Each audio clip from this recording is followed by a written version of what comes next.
Good morning mga katotoy, no? So nandito tayo ngayon sa farm, no? So kape po tayo ninyo. So ito yung farm dito ng boss ko. Ayan.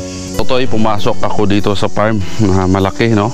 So ito yung unang mga pananim ni Duli that time, yung mga sili, mga pipino. So malapit na to, palitan na to ni Duli, no?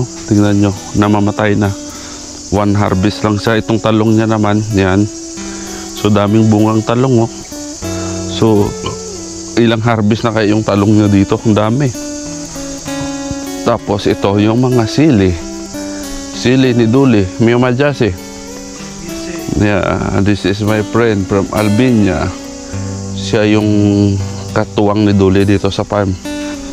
Yan, mga katutoy, di ba? Dami pa rin bunga yung atsal, oh. Di ba? Kaalaga yung kamatis niya, oh.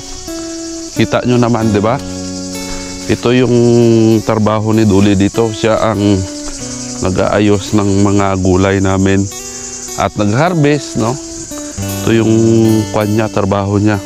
So dalawa sila ngayon. Yan, kita nyo naman. Ang daming bunga ang kamatis niya, oh. Di ba? So ito yung kuha namin dito, yung farm namin. So dito ako pag umaga, no?